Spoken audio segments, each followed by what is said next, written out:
Los mitos legendarios de los dioses y los héroes griegos, relatados en poemas como la Ilíada o la Odisea. Aquellas historias pueden pertenecer a la ficción, pero los logros de la ingeniería que nos legaron nuestros antepasados griegos son reales y aún están en pie.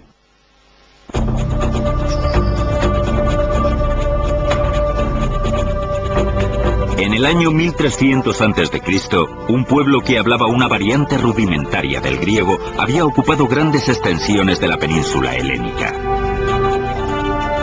Se trataba del pueblo micénico, cuyas guerras y escándalos, logros y hazañas alimentaron durante años la leyenda y pusieron los cimientos de la civilización griega.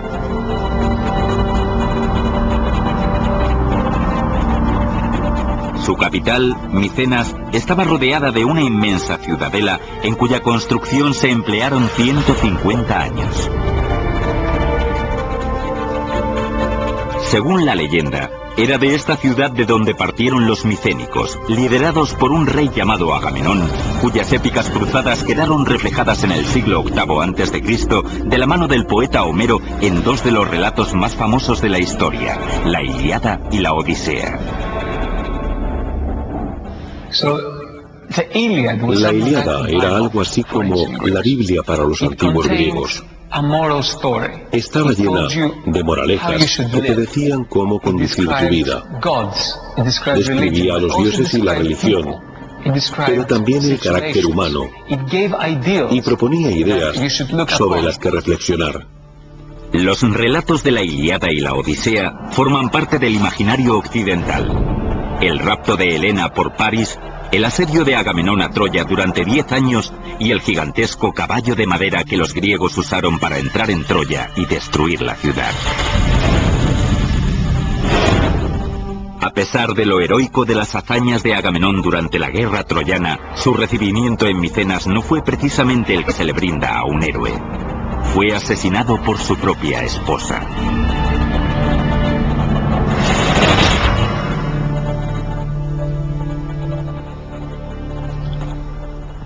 Los estudiosos llevan siglos discutiendo si Homero compuso la Ilíada y la Odisea, o si no hizo más que recopilar las canciones y leyendas populares, o incluso si habría que atribuirle alguna autoría. Aunque para los antiguos griegos todo este debate no sería más que una discusión bizantina, ya que ellos no consideraban a Homero ni un cantautor ni un escritor de bestsellers del 3 al 4. Homero era un historiador y esas leyendas no eran para contárselas a los niños antes de acostarse. Eran hechos verídicos.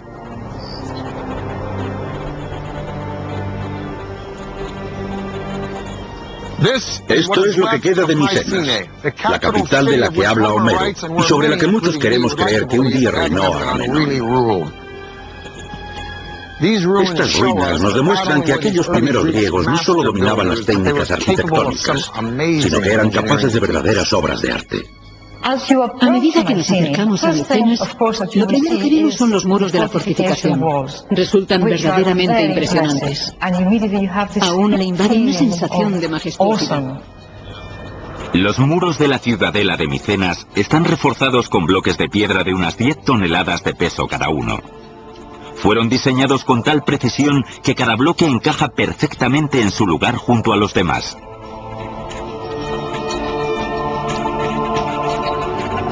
Pero para visiones sobrecogedoras, nada en Micenas se acerca más a esa sensación que la colosal entrada a la ciudadela, la Puerta del León. Esta es la Puerta del León, la entrada principal a la ciudadela de Micenas. Una de las estructuras más imponentes de la Edad Antigua, un impresionante ejemplo simbólico y un impresionante ejemplo constructivo. Dos leones totalmente erguidos, con las zarpas sobre la base de una columna. Aunque les faltan las cabezas, se sabe que las tenían giradas hacia afuera. A todo aquel que se acercara a esta puerta le quedaría más que claro que Micenas era sinónimo de poder. Estructuralmente la puerta parece seguir el modelo constructivo de Montante y Dintel. Estos inmensos pilares harían las veces de montantes, los elementos verticales, que sostendrían las 12 toneladas del elemento horizontal, el dintel. Pero es encima de la puerta donde vemos los leones, donde los arquitectos fueron un poco más allá. Si miramos al triángulo de piedras hendidas junto a los leones, se aprecia el desarrollo de un elemento denominado falso arco. Pongamos que tenemos estas 4 losas y en lugar de apilarlas, intentamos crear una cavidad externa robando un poco de espacio, colocándolas de esta manera. Este es el falso arco. Si somos un poco más ambiciosos e intentamos desplazar más las losas con este sistema, corremos el riesgo de que la estructura se venga abajo.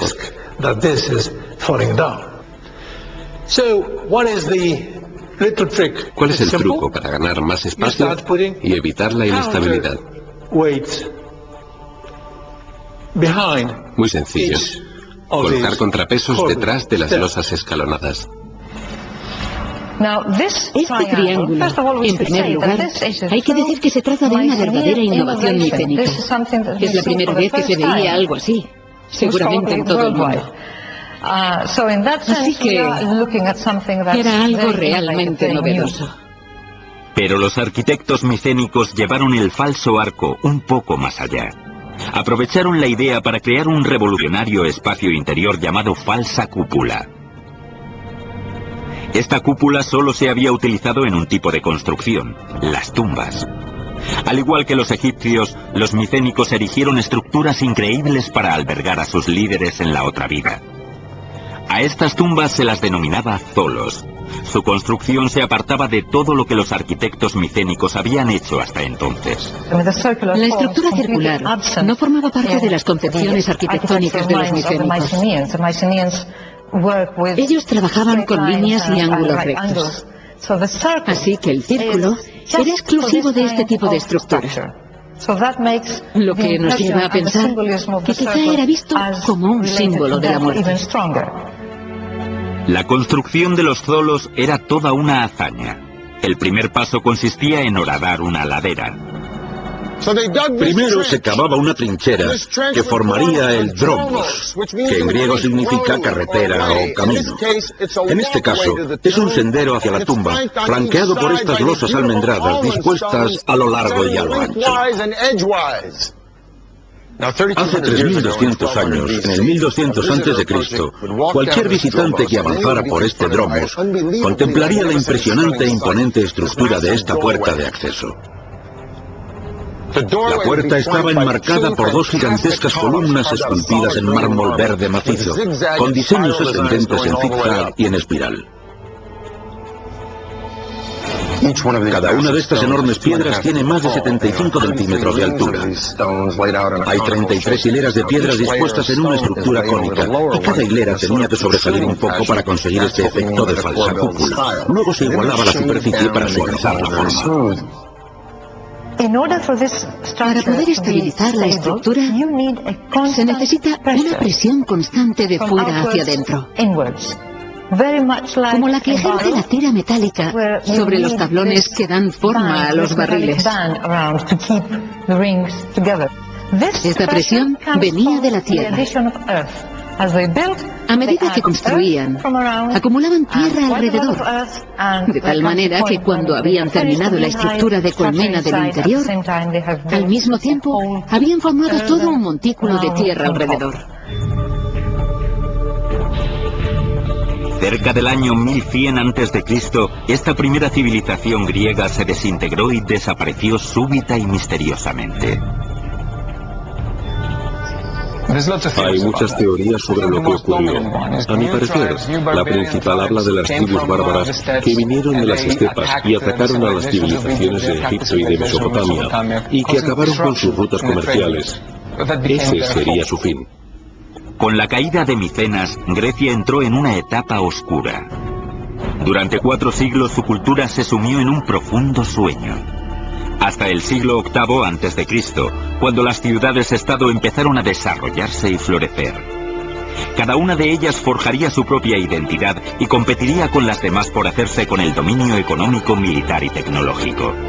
Una isla en concreto, Samos, sería conocida por una de las proezas que más asombraría a los antiguos: mover las montañas para llevar el agua hasta los pueblos.